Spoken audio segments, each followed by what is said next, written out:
The Winchester rifle slipped from Matthew Jensen's hands, landing with a dull thud on the wooden porch as memories of his father's final words flooded his mind. 3 years had passed since the old man drew his last breath, yet the weight of unfulfilled promises still hung heavy around Matthew's shoulders like an invisible yoke.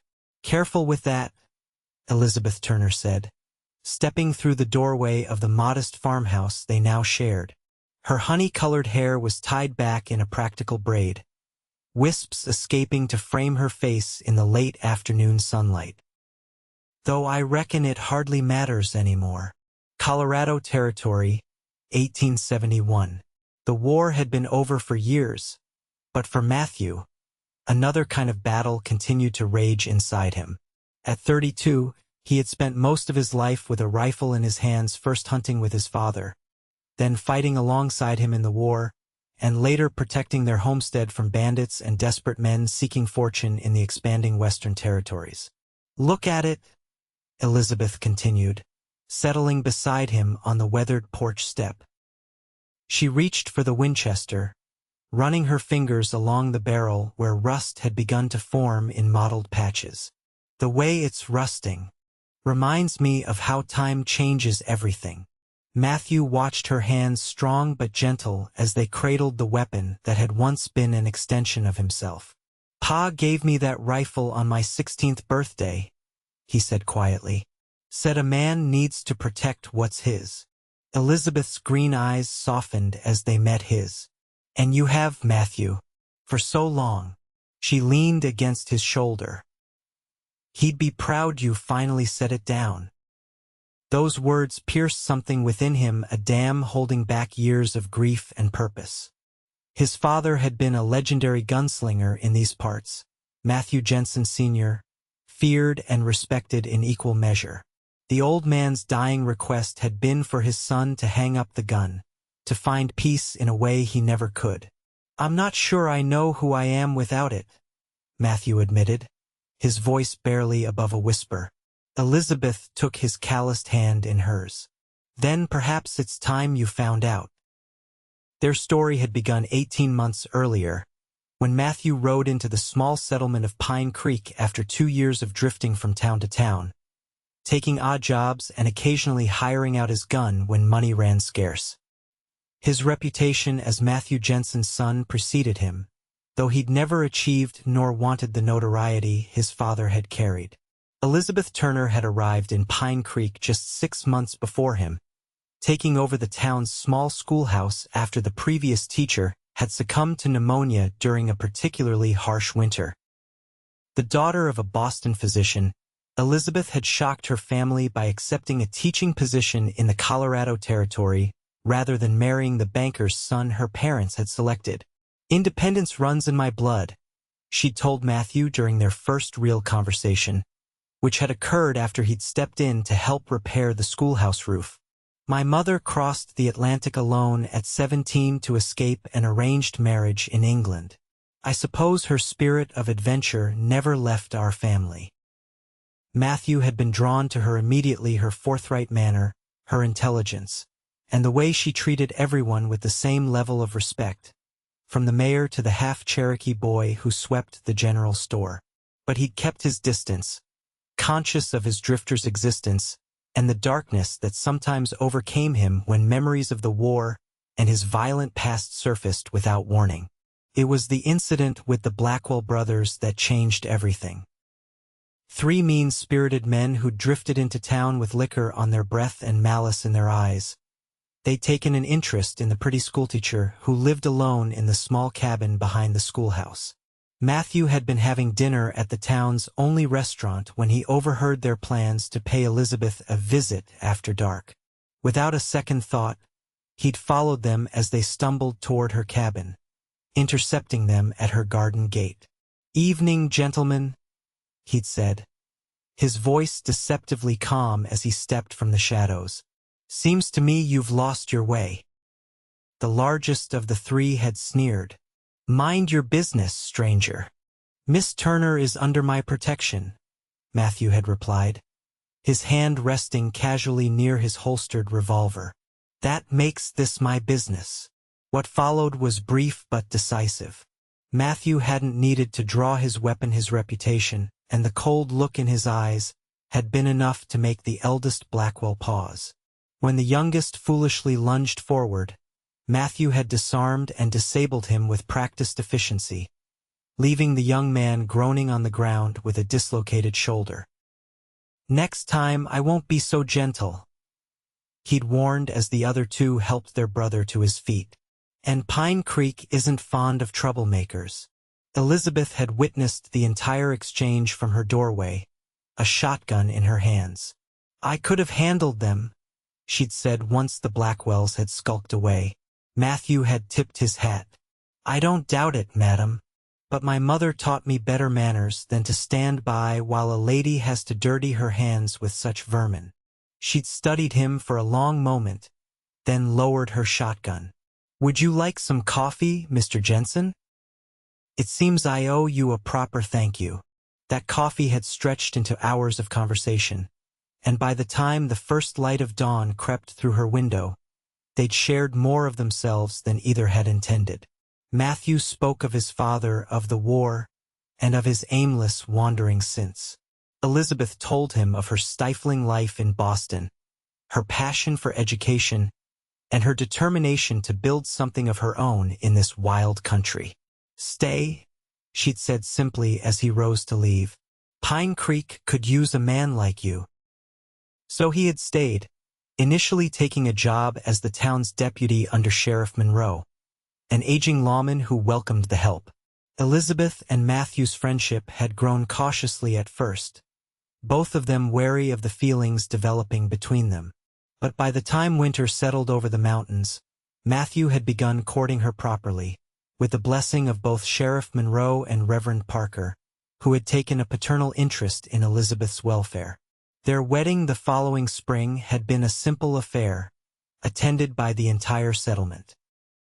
Matthew had built them a small house on the edge of town, close enough for Elizabeth to continue teaching while far enough away to give them privacy and room for the future they both envisioned. Now, sitting on their porch with the rusting rifle between them, Matthew realized how much his life had changed in such a short time.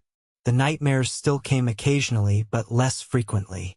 The restlessness that had driven him for years after the war had slowly given way to a different kind of purpose. "I've been thinking," Elizabeth said, breaking the comfortable silence, "about what you said last week about maybe starting a horse ranch." Matthew nodded, watching a hawk circle lazily above the distant pines. "Just an idea. Land's good here, and I've always had a way with horses." "I think you should do it," she said decisively. "You've saved enough from your deputy's wages, and I still have some of my inheritance. We could buy that parcel old man Williams is selling, the one with the stream running through it." Matthew looked at her, surprise evident in his features. "You'd want that? It would mean moving further from town." Elizabeth smiled, the corners of her eyes crinkling. "I would. The school only has 12 students now, and Miss Abernathy has been saying she'd like to take over once she finishes her training in Denver next year." Her hand moved to rest on her still flat stomach. "Besides, we might be needing more space soon." For a moment, Matthew didn't understand her meaning. Then his eyes widened, and his heart seemed to stop before racing forward. "Elizabeth, are you saying?" Her smile brightened, and tears gathered in her eyes. "Dr. Marshall confirmed it yesterday. We're going to have a baby, Matthew." The news hit him like a physical force, and for an instant, panic flared within him. A child. A new life that would depend on him completely. But as quickly as the fear arose, it was replaced by something else of fierce, protective joy that seemed to expand within his chest until he could barely breathe. He pulled Elizabeth into his arms, burying his face in her hair as emotions overwhelmed him. "A baby," he whispered, his voice thick. "Our baby." As they sat there, wrapped in each other's embrace with the future stretching before them, The rusting rifle lay forgotten on the porch, a symbol of a life Matthew was finally ready to leave behind. The following morning, Matthew rode into town earlier than usual, his mind churning with plans. The news of Elizabeth's pregnancy had shifted something fundamental within him. For the first time in his life, he felt truly rooted, committed not just to a place but to a future that extended beyond himself. Sheriff Monroe was already at his desk when Matthew entered the jailhouse, sipping coffee and reviewing wanted posters. "Morning, son," the older man greeted him. "You're looking mighty purposeful today." Matthew hung his hat on the rack by the door. "I need to talk to you about something, Sheriff." Monroe leaned back in his chair, his weathered face attentive. At 67, he'd been wearing the badge longer than most men in the territory had been alive. "I'm listening." Matthew took a deep breath. "I want to resign as deputy." Monroe's bushy eyebrows shot up, but he remained silent, waiting for an explanation. "Elizabeth's expecting," Matthew continued, "and I've decided to buy William's property, going to start breeding and training horses." A slow smile spread across the sheriff's face. "Well now, that's news worth celebrating." He stood up, wincing slightly at the stiffness in his joints, and extended his hand. "Congratulations, son, on both counts." Matthew shook the offered hand, relief washing through him. "I don't want to leave you short-handed." Monroe waved away his concern. "Young Miller's been asking about taking on more responsibility. Boy's got a good head on his shoulders, just needs some seasoning." He clapped Matthew on the shoulder. "When were you thinking of making the change?" "I'd like to get the property secured and at least start building before winter sets in," Matthew replied. "But I can stay on until you get Miller trained up proper." The older man nodded thoughtfully. "Fair enough. And I suspect you'll still be around if real trouble comes calling." Matthew's expression sobered. "I made a promise, Sheriff, to Elizabeth and to myself. I'm hanging up the gun." Monroe studied him for a long moment. "Your father was a good man, Matthew. One of the best I ever knew with a firearm. But he never could let go of that life, even when your mother begged him to." He sighed heavily. "It's what got him killed in the end." The memory of his father's death, shot in the back by a man seeking revenge for some past grievance, still burned inside Matthew. The old gunslinger had been unarmed, walking home from the general store with supplies for his wife's birthday dinner.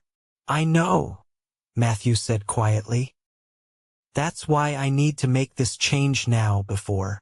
He trailed off, unable to articulate his deepest fear that he might follow in his father's footsteps, leaving Elizabeth and their child alone in a dangerous world.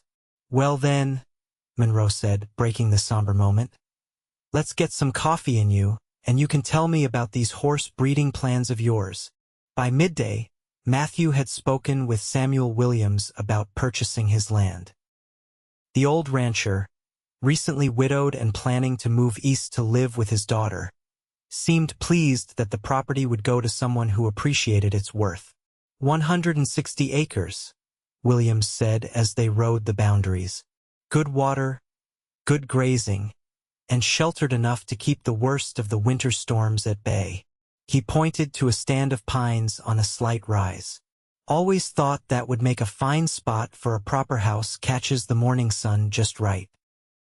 Matthew nodded, envisioning the home he would build there larger than their current one, with room for children to grow and for Elizabeth to have the garden she'd been talking about. "It's perfect." They shook hands on the deal, agreeing on a fair price that would clean out Matthew's savings but leave them debt-free. Williams promised to have the papers drawn up by the end of the week. As Matthew rode back toward town, his heart lighter than it had been in years, he spotted a familiar figure walking along the road. Elizabeth, her basket over her arm, returning from visiting one of her students who had been ill. He nudged his horse forward, drawing alongside her. "Need a ride, madam?" he asked, tipping his hat with exaggerated formality. Elizabeth looked up, shading her eyes against the sun, a smile blooming on her face. "Why, Deputy Jensen, how gallant of you." Matthew swung down from his saddle and lifted her effortlessly onto his horse before mounting behind her. "Not deputy for much longer," he murmured against her ear as they started moving. "Spoke to Monroe this morning." She turned slightly, her eyes searching his face. And I spoke to Williams too," he continued. "Land will be ours by the end of the week." Elizabeth's expression brightened. "Truly? Oh, Matthew." She threw her arms around his neck, nearly unseating them both. Matthew laughed, steadying her with one arm while holding the reins with the other. "Careful now, I'd prefer not to explain to Dr. Marshall how I let his most precious patient fall off a horse." Elizabeth settled back against his chest, her joy radiating from her. "Tell me everything. What did Sheriff Monroe say? When can we start building? Where will we put the house?" As they rode home together, Matthew shared the details of his conversations, the plans forming in his mind, and the timeline he envisioned. By the time they reached their current home, the future had taken shape between them, a shared vision of the life they would build together. That evening, as the sun set behind the mountains, Matthew took his father's rifle from where he'd left it on the porch and carried it inside. For years, it had been his most prized possession, meticulously cleaned and maintained, ready at a moment's notice. Now, as he studied the rust beginning to form along the barrel, he made a decision. He crossed to the stone fireplace that dominated their small main room and hung the rifle on two pegs he'd installed years ago. Not put away, but not at hand either. A reminder, not a tool. Elizabeth watched him from the doorway, understanding in her eyes. "Your father's legacy doesn't have to be only about the gun, you know," she said softly. "He taught you other things, how to work hard, how to stand up for what's right, how to be honorable." Matthew nodded slowly. "I know. It's just—" He struggled to find the words. For so long, being Matthew Jensen's son meant being ready to fight, being dangerous. Elizabeth crossed to him, taking his hands in hers. "Being Matthew Jensen's son means being the man who's going to teach our child about courage and kindness and building something worthwhile." She reached up to touch his face. "The man I fell in love with." As autumn progressed into winter, Pine Creek was blessed with mild weather that allowed Matthew to make significant progress on their new home. With help from friends in town and hired hands from neighboring settlements, the main structure was framed and enclosed before the first heavy snows arrived. Elizabeth continued teaching, though she had officially informed the school board of her condition and her intention to step down at the end of the school year. The news of their coming child had spread throughout the small community, bringing a steady stream of well wishes and practical gifts: hand-knitted blankets, preserved foods, and offers of assistance with the spring planting. Matthew divided his time between his remaining duties as deputy, working on their new home, and preparing for the horse breeding operation. He traveled to Denver to purchase their first breeding stock, 2 quality mares already in foal and arrangements for a stallion to be delivered in the spring. Christmas came and went with a small celebration in their current home. Elizabeth's pregnancy was beginning to show, her slender frame now sporting a gentle curve that fascinated Matthew. Each night, he would place his hand on her stomach, marveling at the miracle growing within her. "I felt something," he exclaimed one evening in late January as they sat before the fire. "Like a little flutter." Elizabeth laughed, covering his hand with hers. "That's our baby saying hello to its father." The intimacy of the moment nearly overwhelmed him. "Do you think it will be a boy or a girl?" he asked, his voice husky with emotion. "I don't know," Elizabeth replied thoughtfully, "but I've been thinking about names. If it's a boy, perhaps we could call him after your father? Matthew Jensen III has a certain dignity to it." Matthew was silent for so long that Elizabeth turned to look at him. "Unless you'd rather not," she added quickly. "No," he said finally. I'd like that. But if it's a girl? If it's a girl? Could we name her after your mother? Margaret, wasn't it? Elizabeth's eyes filled with tears.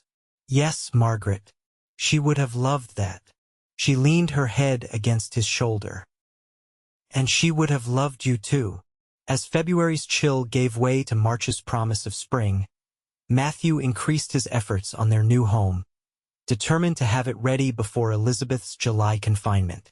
The main structure was now complete, a solid 2-story house with a wide porch that wrapped around 3 sides, large windows to catch both morning and afternoon light, and a stone chimney built by a stonemason who traveled from Denver at Matthew's request.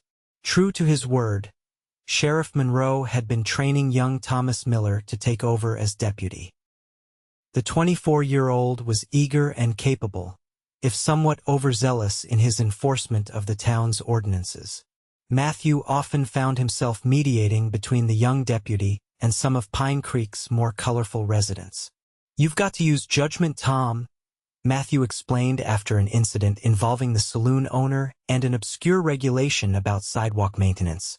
"Law's important, but so is keeping the peace. Sometimes that means knowing when to look the other way." Miller had nodded soberly. "I'm trying to learn, Deputy Jensen. It's just, I want to make you and Sheriff Monroe proud." Matthew had clasped the younger man's shoulder. "You will. Just remember that badge isn't what makes you worthy of respect, it's how you treat folks while wearing it." As April brought the first wildflowers to the meadows surrounding their new property, Matthew hired a crew to help with the construction of the stables and corrals. The work was progressing well when a rider from town arrived with news that chilled Matthew's blood. The Blackwell brothers had been spotted in a settlement 30 miles to the east, asking questions about Pine Creek. Matthew immediately rode to town, finding Sheriff Monroe and Deputy Miller already in discussion about the potential threat. "They're bad news," Monroe was saying as Matthew entered the jailhouse, "especially since we ran them out of here last year. Men like that hold grudges." "What are they saying?" Matthew asked without preamble. Monroe turned, his expression grim. "According to Jenkins, who was in Riverside trading, they were asking specifically about you and Elizabeth. Word is they've been running with a rough crowd since they left here, rustlers and road agents mostly." Matthew's jaw tightened. "How many in their gang?" "5. Maybe 6 from what Jenkins overheard." Deputy Miller straightened his shoulders. "We should form a posse, ride out to meet them before they get here." Monroe shook his head. "And leave the town undefended?" "No, we prepare here, send word to neighboring settlements to be on the lookout, and wait." Matthew's mind was racing. Elizabeth was at the schoolhouse now, alone with the children. Their new home was isolated, still under construction, with workers coming and going throughout the day. Too many variables, too many ways for things to go wrong. "I need to get Elizabeth somewhere safe," he said, already moving toward the door. Monroe nodded. "Bring her here. Jailhouse is the most secure building in town. Miller and I will start organizing the townsmen." Matthew rode hard to the schoolhouse, arriving just as the children were being dismissed for the day. Elizabeth looked up in surprise as he entered, her smile fading as she took in his expression. "What is it?" she asked, instinctively placing a protective hand over her swollen belly. "The Blackwells are back," he said simply. "Or will be soon.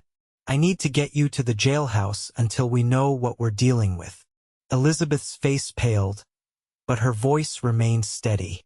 "Let me gather my things." Within minutes, they were riding double back toward town, Elizabeth holding tightly to Matthew. He could feel the tension in her body, the slight trembling of her hands against his waist. "It will be all right," he assured her. "Monroe's organizing the town. We'll be ready if they come." "It's not that," she said softly. "I'm worried about you." Matthew understood immediately. "I gave my word, Elizabeth. I won't go looking for a fight." But if it comes to you, if they threaten me, or the baby? He was silent for a long moment. Then I'll do what needs doing. But only that. At the jailhouse, Monroe had already converted the back room into a temporary living space for Elizabeth, with a cot brought over from the doctor's office and supplies for several days. The town's women had begun bringing food and other necessities, turning the austere law office into something resembling a home. "You'll stay here tonight," Matthew told her as he prepared to leave. "I need to check on the property. Make sure the workers know what's happening." Elizabeth caught his arm. "Be careful, Matthew. Please." He kissed her gently. "Always am." The next 3 days passed in tense anticipation. Matthew divided his time between the jailhouse, their property, and patrols with Monroe and Miller. Word came from neighboring settlements that the Blackwell gang had been sighted moving steadily toward Pine Creek, though slower than initially feared. On the evening of the third day, as Matthew sat with Elizabeth in the jailhouse, sharing a simple dinner brought by the Reverend's wife, a commotion outside drew their attention. Monroe, who had been on patrol, burst through the door. "They're here," he announced grimly. "Just rode into town, all 6 of them, armed to the teeth." Matthew rose, his hand automatically reaching for the revolver that no longer hung at his hip. Since resigning as deputy, he'd taken to wearing it only when working at the property, where wildlife could pose a danger. Now it rested in the drawer of Monroe's desk. "Where are they?" he asked, moving to retrieve the weapon. "Saloon. Making a lot of noise, but no trouble yet." Monroe glanced at Elizabeth. "Miller's watching them. I came to warn you." Matthew checked his revolver, the familiar weight both comforting and troubling in his hand. "What's your plan, Sheriff?" "Wait and watch for now," Monroe replied. "They haven't broken any laws yet, and I won't give them cause to claim we started something." Elizabeth stood, one hand bracing her back as she adjusted to the weight of her advancing pregnancy. "Matthew, remember your promise." He met her gaze, seeing the fear and resolve mingled there.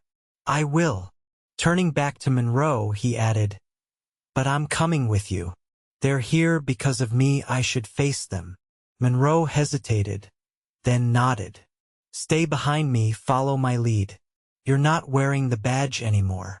After assuring Elizabeth they would return soon and stationing 2 trusted townsmen outside the jailhouse, Matthew and Monroe made their way to the saloon.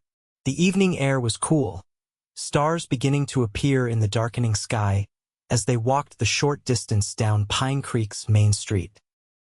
The sounds of raucous laughter and breaking glass spilled from the saloon as they approached.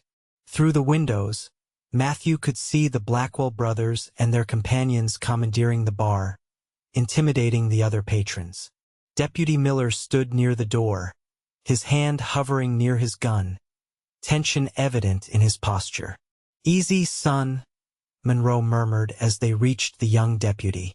"No quick movements." Miller nodded stiffly. "The oldest Blackwell's been asking about Jensen. Says he has unfinished business." Monroe straightened his shoulders. "Then let's get it finished." He pushed through the batwing doors, Matthew following close behind. The saloon fell silent as they entered, conversations dying away as patrons recognized the potential for violence. The eldest Blackwell, a heavy-set man with a scar bisecting his left eyebrow, looked up from his whiskey and smiled unpleasantly. "Well now, if it ain't the law in Pine Creek," he drawled. "And look who else we have here, the famous Matthew Jensen." His eyes narrowed. "Son of a legend, ain't you? Though I hear you've gone soft these days." Matthew remained silent, letting Monroe take the lead. "Evening, Blackwell," the sheriff said evenly. "Understand you've been asking after my former deputy." "Former?" Blackwell's gaze shifted between them. "Interesting. Heard he got himself married too to that pretty schoolteacher." His smile widened. "How is Miss Turner these days?" Matthew's hands clenched at his sides, but he kept his voice level. "Mrs. Jensen is fine, thank you." Blackwell laughed, a harsh sound devoid of humor. "Mrs. Jensen, ain't that nice?" He stood, swaying slightly from the alcohol. "You know why we're here, Jensen. You humiliated my brother, threatened us. Men like us don't forget such things."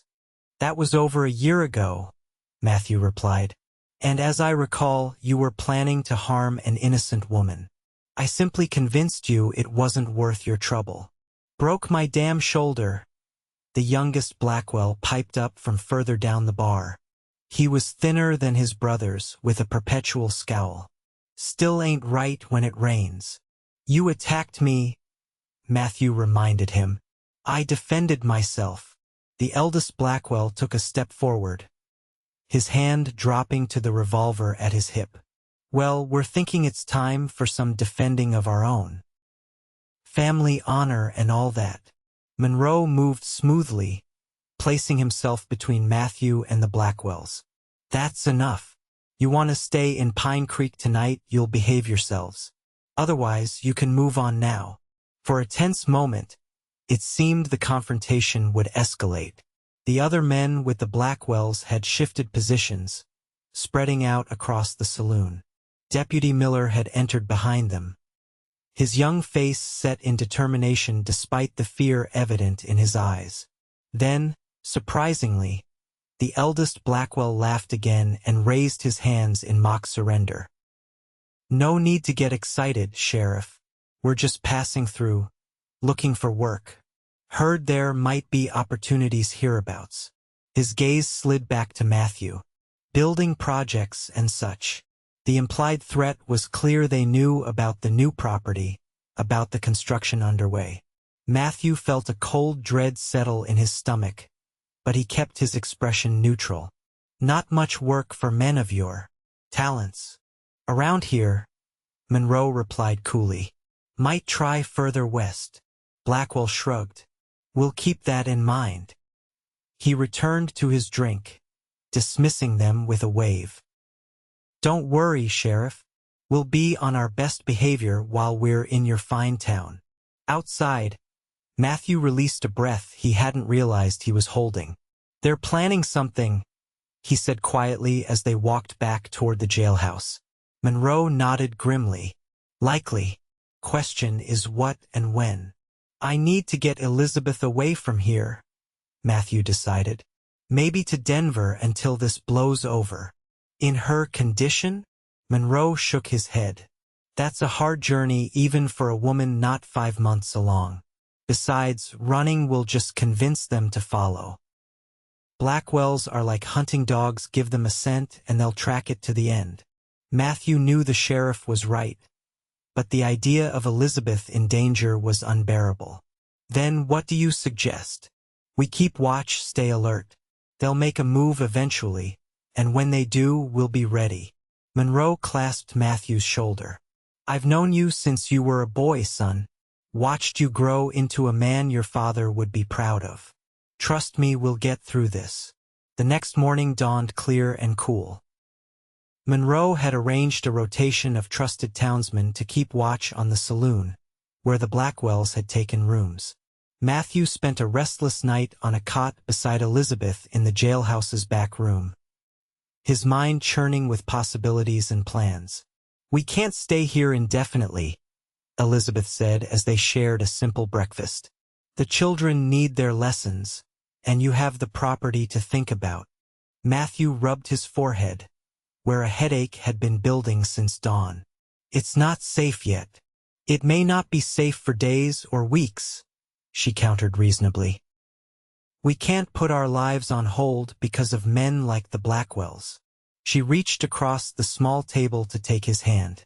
"I'm not suggesting we be reckless, Matthew, but we need to find a way forward."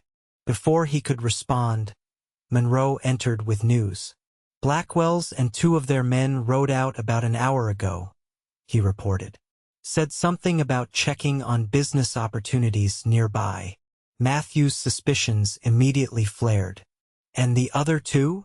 Still at the saloon. Miller's keeping an eye on them." Elizabeth stood, her decision made. Then I'm going back to the schoolhouse. The children have missed enough lessons. Matthew started to protest, but she silenced him with a look. I'll be in the middle of town, with a dozen witnesses nearby at all times. Monroe can have someone check on me regularly if it makes you feel better. Monroe nodded approvingly. Mrs. Wilkins' store is right across the way. She's already offered to keep an eye out, and her husband keeps a shotgun under the counter. After extracting promises from both of them about additional precautions, Matthew reluctantly agreed. But I'm taking you there myself, and I'll be back to escort you home. As they walked to the schoolhouse, Matthew scanning the street constantly for any sign of danger, Elizabeth squeezed his arm. It will be all right, Matthew. We've faced worse than the Blackwells. He looked down at her, marveling at her composure. Have we? She nodded seriously. My first winter here when half the town took sick with fever. The drought 2 summers ago that nearly wiped out everyone's crops. The time the Reverend's sermon went 2 hours over because he got so passionate about Leviticus. Her eyes twinkled at the last example. Despite his worry, Matthew found himself smiling. You're something special, Elizabeth Jensen. I know, she replied with mock arrogance. That's why you married me. After seeing Elizabeth safely installed in the schoolhouse, with Mrs. Wilkins positioned strategically at her store window across the street, Matthew headed toward their property. He needed to warn the workers about the potential danger and check on the progress of the stables, which were nearing completion. The ride out gave him time to think. The Blackwells' sudden appearance and equally sudden departure from town seemed calculated to create uncertainty. Were they truly looking for business opportunities? Or was it a ruse to get him to lower his guard? Or worse, were they already planning something at the new property? His suspicions were confirmed when he crested the final rise and saw smoke rising from the direction of the construction site. Spurring his horse forward, Matthew arrived to find the newly built stable engulfed in flames, workers frantically forming a bucket line from the nearby stream. What happened? He demanded, leaping from his horse to join the effort. Don't rightly know, replied Carson, the head carpenter. We broke for lunch, and when we came back, it was already burning. He wiped sweat from his brow, his face smudged with soot. Started in the back corner where we keep the hay and supplies. Matthew worked alongside the men for over an hour before they managed to contain the fire. By then, the stable was a loss blackened timbers and ash where a solid structure had stood that morning. Fortunately, the house, situated 100 yards away on higher ground, had been untouched by the flames. As the workers cleared debris and assessed the damage, Matthew found clear evidence of deliberate arson, a half-burned rag that smelled of kerosene. Footprints leading away from the scene toward a stand of trees where horses might have been concealed. Blackwells, he muttered, fury and frustration welling within him. This was exactly what he'd feared. They were striking not at him directly, but at what he was building, at his future with Elizabeth. Carson approached, his expression grim. We can rebuild, Mr. Jensen. We'll take time, but we've got the materials. Matthew nodded distractedly. I appreciate that, Carson, but I need to get back to town. Check on my wife. Of course. Thompson and I will stay here tonight. Keep watch on the house at least. The carpenter hesitated. Should we arm ourselves? Yes, Matthew decided, but no heroics. If you see anything suspicious, fire a warning shot and take cover. I'll leave my rifle with you. The ride back to Pine Creek seemed interminable.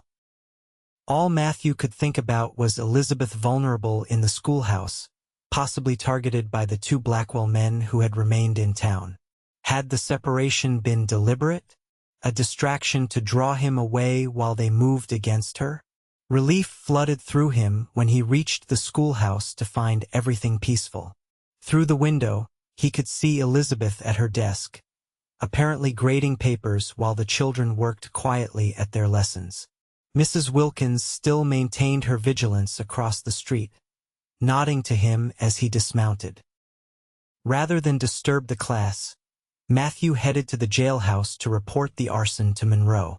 He found the sheriff in conversation with Deputy Miller, both looking concerned. "Jensen, good timing," Monroe said as he entered. "Miller just got back from tracking the Blackwells." The young deputy nodded eagerly. "Followed them west toward your property, sir. Lost the trail about 2 miles out, but they were definitely headed in that direction." Matthew's jaw tightened. "They burned down my stable. Just missed them." Monroe swore under his breath. "Bold move even for them. Must figure with 4 of them splitting up, we can't watch all of them at once. Which means the 2 still in town are keeping us occupied here," Monroe finished. "Clever." Matthew paced the small office, frustration evident in every line of his body. "We need to end this, Sheriff. I won't have Elizabeth threatened, our home destroyed, our whole future held hostage by these vermin." Monroe regarded him steadily. "What are you suggesting, son?" Matthew stopped pacing, his decision made. "I'm going to confront them, directly, offer them what they really want me." "That's suicide," Miller protested. "There's 6 of them." "Not if we do it right," Matthew countered. "The 2 in town are at the saloon?" Monroe nodded cautiously. "Last I checked." "Then I'll start there. Make it clear that if they want satisfaction, they can meet me outside town tomorrow at dawn. Just me and the eldest Blackwell man to man." "They won't agree to that," Miller said. "Men like that don't fight fair." Matthew's expression hardened. "I know. I'm counting on it." Understanding dawned on Monroe's weathered face. "You're setting a trap." "Yes. While I'm drawing their attention in town, you and Miller track the 4 that went to my property. Find where they're holed up. Then tomorrow, when they all gather for this supposed fair fight, we'll be waiting," Monroe finished. "Risky plan, Jensen." Matthew's thoughts went to Elizabeth, to their unborn child, to the future they were building. "Some things are worth the risk, Sheriff." The plan was set in motion immediately. While Monroe and Miller prepared to track the Blackwells, Matthew returned to the schoolhouse, arriving just as the children were being dismissed for the day. Elizabeth looked up from her desk as he entered, her smile fading as she took in his grim expression. "What's happened?" she asked once the last student had departed. Matthew explained briefly about the stable fire and the plan he had formulated with Monroe. Elizabeth listened without interrupting, her hands folded protectively over her stomach. "It's dangerous," she said when he finished. "Yes, but necessary." "I believe so." Elizabeth was silent for a long moment, then stood and gathered her shawl. "Then let's go home and prepare. You'll need a good meal and rest before tomorrow." Matthew blinked, surprised by her calm acceptance. "You're not going to try to talk me out of it?" A hint of a smile touched her lips. "Would it work?" "Probably not," he admitted. "Then why waste my breath?" She took his arm as they left the schoolhouse. "Besides, I've seen you face down worse than the Blackwells. Remember that mountain lion last winter?" The memory of the desperate struggle with the half-starved cat that had attacked their neighbor's livestock brought a rueful smile to his face. "That was different, was it?" Elizabeth's green eyes were serious now. "You did what needed doing then, and you'll do what needs doing now." She squeezed his arm. "Just come back to me, Matthew. That's all I ask." That evening, as they ate dinner in their small home, Monroe having assured them it was safe with the Blackwells still divided and under observation, Matthew found himself watching Elizabeth with a new awareness. The strength in her slender frame, the quiet courage with which she faced each challenge, the unwavering faith she placed in him, these were the true treasures of his life. "What are you thinking about?" she asked, catching his intense gaze. You, he replied simply. Us. How different my life might have been if I hadn't stopped in Pine Creek that day. Elizabeth smiled softly. I prefer to think it was inevitable that we would have found each other somehow, no matter what paths we took. After dinner, as they prepared for bed, Matthew retrieved his father's Winchester rifle from its place above the fireplace. The rust had spread further along the barrel, a testament to months of disuse. Should I clean it? He wondered aloud. Might need it tomorrow. Elizabeth came to stand beside him, her fingers tracing the weathered stock. No, she said after a moment. You've set it down, remember? That part of your life is behind you now. But if I need to protect you, to protect our future, then you'll do what needs doing. She repeated her words from earlier. But not with this. This was your father's burden, not yours. Matthew studied the rifle, once the most important possession in his life, now a relic of a past he was leaving behind. Slowly, he returned it to its place above the fireplace. You're right, he said quietly. Some legacies aren't meant to be continued. The next morning dawned gray and misty, the sun struggling to break through low clouds that clung to the mountains. Matthew rose early, dressing quietly to avoid waking Elizabeth. But as he reached for his gun belt, he found her watching him from the bed, her eyes luminous in the dim light. I thought you were asleep, he said softly. How could I sleep? She sat up, wincing slightly as she adjusted her position to accommodate her growing belly. Matthew sat beside her on the edge of the bed. I need you to stay here today. Keep the doors locked. Don't open them for anyone but me or Monroe. Elizabeth nodded, reaching up to touch his face, her fingers trailing along the line of his jaw. Be careful, Matthew. Remember what we're building, what's waiting for you. He covered her hand with his own, turning to press a kiss to her palm. I will.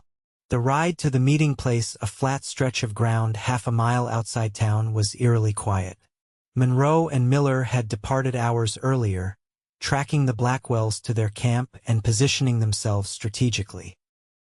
According to the plan, they would wait until all 6 men were gathered, then reveal themselves with reinforcements from town, overwhelming the Blackwells with superior numbers. Matthew arrived first, as intended, dismounting and ground tying his horse near a stand of cottonwoods. The mist was beginning to burn off as the sun strengthened, revealing the mountains in the distance and the small town behind him. He didn't have to wait long. Within minutes, he heard the approach of multiple horses, not just the 2 Blackwells from town, but all 6 men riding together. So much for the pretense of a fair fight. The eldest Blackwell reined in about 30 yards away, grinning maliciously. Morning, Jensen. Hope you don't mind, I brought some friends to witness our discussion. Matthew remained calm, though his heart was pounding. Where were Monroe and Miller? They should have been in position by now. Seems like a lot of witnesses for a simple conversation, he replied evenly. Blackwell's grin widened. Well, we wanted to make sure your side of the story got heard proper like. He gestured broadly. Especially since you came alone. Not very smart, Jensen. Not after what happened to your daddy. The mention of his father sent a surge of anger through Matthew, but he controlled it. I'm not my father. No, Blackwell agreed, his voice hardening. He at least died like a man. You've gone soft hiding behind that schoolteacher of yours, playing at being respectable. He spat on the ground. Men like us don't get to pretend we're something we're not, Jensen. Blood tells. Is that what this is about? Matthew asked, taking a step forward. You think I'm pretending? That because my father was Matthew Jensen the gunslinger, I have to follow the same path. Blackwell's expression darkened. I think you humiliated my family, and now you're going to pay for it. He nodded to his companions, who began to spread out, flanking Matthew. And when we're done with you, maybe we'll pay that pretty wife of yours a visit. Teach her what happens to women who marry above their station. The threat against Elizabeth ignited something primal in Matthew. His hand dropped to his revolver, but he forced himself to remain still. This was exactly what Blackwell wanted to provoke him into drawing first, making whatever happened next self-defense. "You're not touching my wife," Matthew said, his voice dangerously quiet. "You're not going near my home again. This ends here, Blackwell. One way or another." The outlaw laughed. Bold words for a man surrounded 6-1. He shifted in his saddle, his hand hovering near his gun. "But you're right about one thing, this ends here." Matthew tensed, preparing for the inevitable. Where was Monroe? The plan was falling apart and he was running out of options. Then, from the direction of town, came the sound of a rifle shot, a sharp crack that echoed across the open ground. All heads turned to see a group of riders approaching at a gallop, led by Sheriff Monroe and Deputy Miller, with at least 10 armed townsmen behind them. Blackwell swore viciously. "Ambush!" Matthew seized the moment of confusion to draw his revolver. "Drop your weapons," he commanded. "You're surrounded." For a heartbeat, it seemed the Blackwells might surrender. Then the youngest brother, the one whose shoulder Matthew had dislocated, yanked his pistol from its holster with a cry of rage. What followed was brief but chaotic. Gunfire erupted from multiple directions as Monroe's posse closed in. Matthew dove for cover behind a nearby boulder as bullets whined overhead. Through the dust and smoke, he could see shapes moving, hear shouts and the continuing crack of firearms. When it ended, barely 2 minutes later, 3 of the Blackwell gang lay wounded on the ground. One had been killed outright, and the youngest Blackwell brother was sprawled motionless beside his horse. The eldest Blackwell himself was pinned beneath his fallen mount, his leg crushed, his face contorted with pain and fury. Matthew approached cautiously, his revolver still trained on the outlaw leader. "It's over, Blackwell." The man glared up at him, blood seeping from a wound in his shoulder. "Should have known. Had the whole town in your pocket." Monroe dismounted nearby, coming to stand beside Matthew. "Not in his pocket. Standing with him because he's earned their respect. Something you wouldn't understand." As the wounded were tended to and the prisoners secured, Matthew holstered his weapon with a sense of finality. In the end, he hadn't fired a single shot. The confrontation that had loomed so large had been resolved not through his gun, but through the community that had rallied behind him. "You planned this all along," he said to Monroe as they watched Miller and the others load the Blackwells into a wagon for transport to the jailhouse. "The fake tracking expedition, letting me think you'd be hiding in ambush." Monroe's weathered face creased in a smile. "Figured it might play out better this way. Blackwells were watching us too closely, would have spotted us setting up any kind of ambush out here. But they weren't watching the whole town. You could have told me." "Could have," the sheriff agreed. "But then your performance might not have been as convincing." He clapped Matthew on the shoulder. "Besides, I knew you'd handle yourself right. You always do." The ride back to town was triumphant, the townsmen talking excitedly about the confrontation and the capture of the notorious Blackwell gang. Matthew, however, had only one thought in mind: getting home to Elizabeth. He found her on their porch, watching the road anxiously.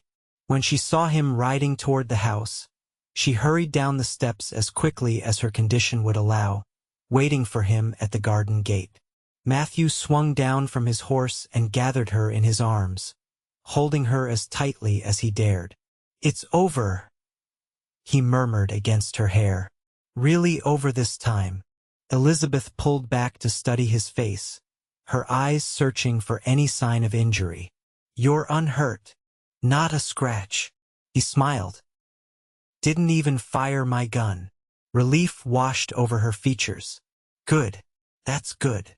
She took his hand, placing it over her stomach where a strong kick was making itself known. Someone else is glad you're home too. That evening, as news of the Blackwells' defeat spread through Pine Creek, a steady stream of visitors came to their door bringing food, congratulations, and offers of help with rebuilding the burned stable. The whole town, it seemed, wanted to celebrate not just the end of the threat, but the future that Matthew and Elizabeth were creating. Later, as they sat alone on their porch watching the stars emerge, Matthew felt a profound sense of peace settle over him. The rusting rifle hung inside above the fireplace, a reminder of a path not taken. The revolver that had ridden on his hip for so many years now rested in a drawer, no longer a constant companion. "What are you thinking?" Elizabeth asked, her head on his shoulder. Matthew considered the question, his gaze drawn to the distant mountains silhouetted against the night sky. "I'm thinking about tomorrow," he said finally.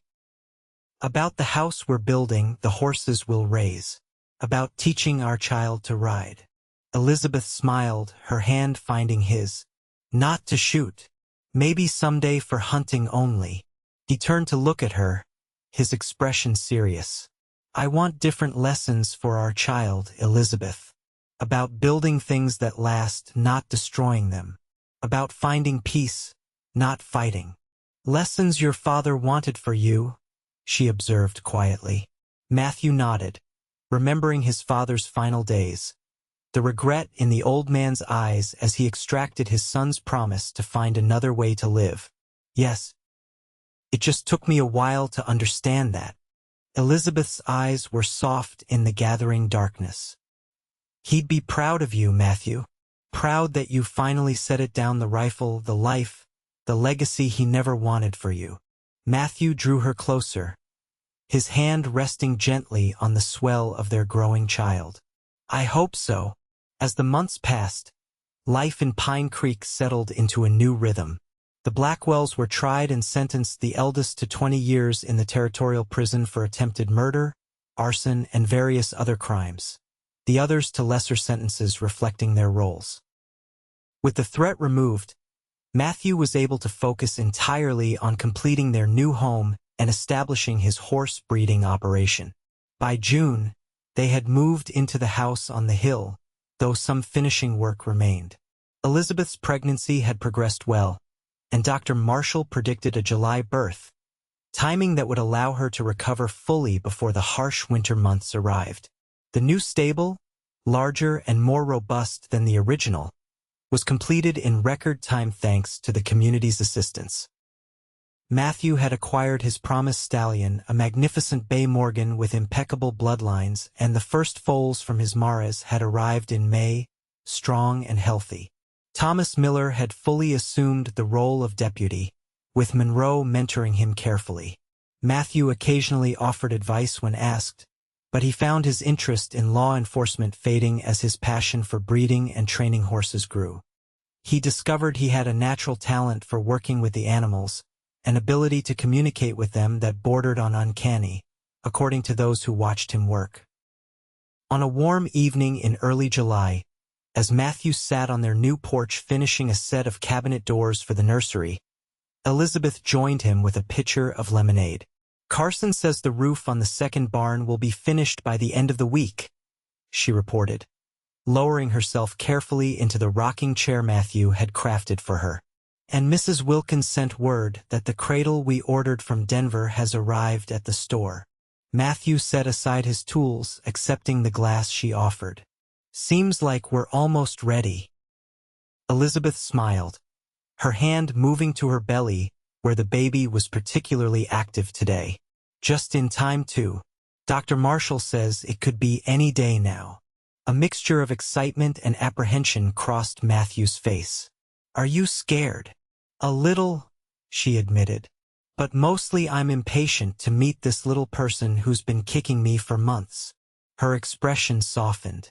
"What about you? Are you ready to be a father?" Matthew considered the question seriously. "I don't know if anyone's ever really ready, but I want it more than I've ever wanted anything." That night, as they prepared for bed, Elizabeth gasped suddenly, her hand flying to her stomach. "What is it?" Matthew asked, alarm evident in his voice. "I think," she began, then grimaced as another pain gripped her. "I think it's time." The next hours passed in a blur of activity. Matthew sent one of the ranch hands to fetch Dr. Marshall while he helped Elizabeth to bed and gathered the supplies they had prepared. The doctor arrived promptly, his calm presence reassuring as he examined Elizabeth and confirmed that labor had indeed begun. "First babies often take their time," he told Matthew, who was pacing anxiously. "Could be several hours yet. Try to get some rest while you can." Rest, however, was impossible. Matthew remained at Elizabeth's side throughout the night, wiping her brow, offering water, and murmuring encouragement as the contractions intensified. Dawn was breaking when Dr. Marshall announced that the time had come for Elizabeth to begin pushing.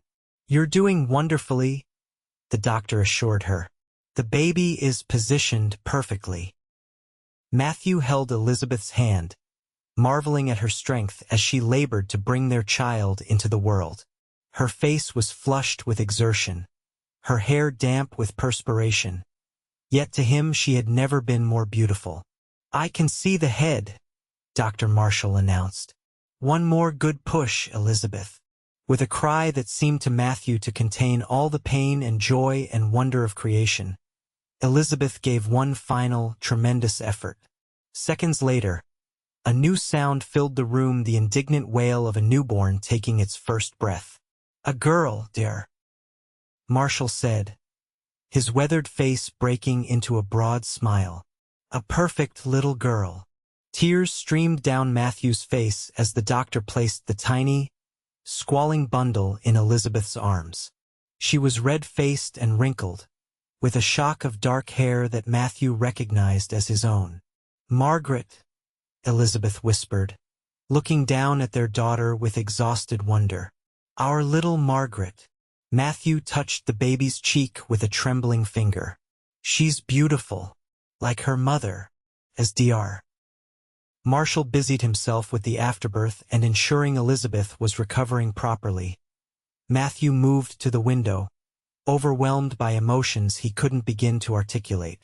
The sun was fully risen now, casting golden light across the land that would be his daughter's inheritance, not just the property, but the life they were building here. A life of peace, of creation rather than destruction.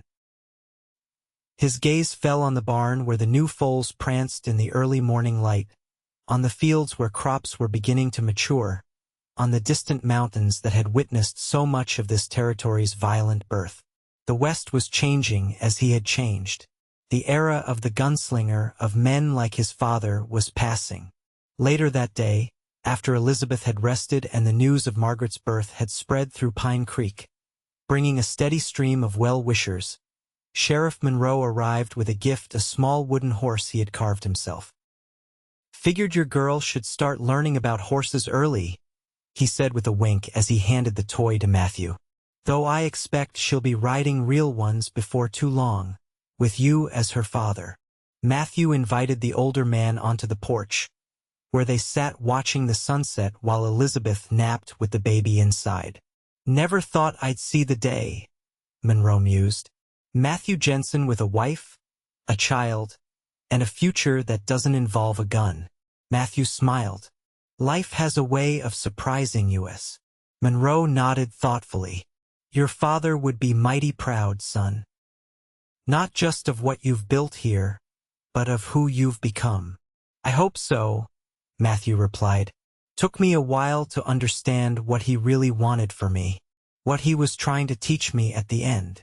Some lessons take time to sink in." The sheriff glanced toward the house. "But you got there, set down that rifle and found something worth building." As if on cue, the sound of Margaret's cry drifted through the open window. Matthew rose, a new purpose evident in his movement. "Excuse me, Sheriff. Duty calls." Monroe chuckled. "A duty more important than any badge, son." Inside, Matthew found Elizabeth awake, cradling their daughter who had just finished nursing and now gazed up at them with unfocused dark eyes. He sat on the edge of the bed, his heart so full it felt it might burst from his chest. "I was thinking," Elizabeth said softly, "about the future, about all the things we'll teach her." Matthew nodded, gently taking Margaret's tiny hand in his. "About horses and books, about the land and its history, about kindness and courage," Elizabeth added, "about finding the strength to choose your own path." As the setting sun cast long shadows across their new home, Matthew Jensen looked at his wife and daughter, the family he had never dared to dream of, and felt the last vestiges of his old life fall away. The rusting rifle above the fireplace in their old house would remain there, a relic of a time now past. In its place was something far more precious, a legacy of peace, of building rather than destroying, of life rather than death. A legacy worthy of passing on to the next generation. "Yes," he agreed, pressing a kiss to Elizabeth's forehead and another to Margaret's downy head. "Those are the lessons worth teaching." 5 years later, on a crisp autumn morning, Matthew stood in the doorway of their expanded home, watching as Elizabeth helped a now 5-year-old Margaret mount her first real pony, a gentle, patient mare born on their ranch. "Remember what Papa taught you," Elizabeth was saying. "Sit up straight. Hold the reins gently." Margaret nodded solemnly, her dark hair braided neatly, her small face a picture of concentration. "I remember, Mama." Matthew stepped forward, adjusting the stirrups one final time. "Ready for your first real ride, Maggie?" The little girl nodded eagerly, her eyes so like her mother's, bright with excitement. "Can we go all the way to the big tree, Papa?" "If you're careful and listen to everything I say," he agreed, taking the pony's lead rope. They set off slowly, Margaret giggling with delight as the pony moved beneath her, Elizabeth walking alongside while Matthew led the way. The ranch had grown substantially in 5 years, now boasting 3 barns, multiple corrals, and a reputation throughout the territory for producing some of the finest horses available. The Jensen name, once associated with gunfighting, was now synonymous with quality horseflesh. Pine Creek had grown as well, the railroad having reached the settlement 2 years earlier. New buildings lined the main street, and the population had nearly doubled. Sheriff Monroe had finally retired, handing his badge to Thomas Miller, who had matured into a respected lawman. Matthew occasionally served as a deputy when needed for special situations, but his primary focus remained the ranch and his family. Elizabeth had returned to teaching part-time once Margaret was old enough, holding special classes for the children of ranch workers and neighboring homesteads who couldn't make the daily journey into town. Her reputation as an educator had spread, and families sometimes relocated to the area specifically so their children could learn from her. As they reached the big tree, an ancient cottonwood that dominated a small rise on their property, Matthew lifted Margaret down from the pony, setting her on the blanket Elizabeth spread in the shade. "Did you see me, Papa? I didn't fall off even once," Margaret exclaimed as she accepted the apple her mother offered. "You're a natural, just like your father," Elizabeth said, her gaze meeting Matthew's over their daughter's head. After their picnic lunch, as Margaret explored the area around the tree under Elizabeth's watchful eye, Matthew leaned against the cottonwood's massive trunk, contentment washing over him. From this vantage point, he could see most of their property, the buildings, the herds of horses grazing in the distance, the fields where crops grew to feed both family and livestock. But more importantly, he could see the future in the expanding ranch, in the community they had helped build, and especially in the small dark-haired girl currently examining a caterpillar with intense fascination. "Matthew," Elizabeth called, interrupting his reverie. "Come look what Margaret found." As he joined them, kneeling beside his daughter to admire the fuzzy caterpillar making its deliberate way across a leaf, Matthew Jensen felt the final pieces of his life fall into place. The West would continue to change, as would he and his family. But the foundations they had laid of love, of peace, of building something that would outlast them, those would endure. His father's rifle might be rusting from disuse, but Matthew had found a different kind of strength, one that created rather than destroyed, that nurtured rather than threatened. And in that strength, he had found not just the peace his father had wished for him, but a joy beyond anything he could have imagined. "Papa?" Margaret asked suddenly, looking up at him with serious eyes. "Will the caterpillar turn into a butterfly?" Matthew smiled, brushing a strand of hair from his daughter's cheek. "Yes, Maggie. That's what they do. They change into something beautiful. Just like you did," Elizabeth said softly, for his ears alone. As Margaret gently returned the caterpillar to its leaf, Matthew took Elizabeth's hand, their fingers intertwining with the easy familiarity of deep and abiding love. "No," he corrected gently, "like we did. Together.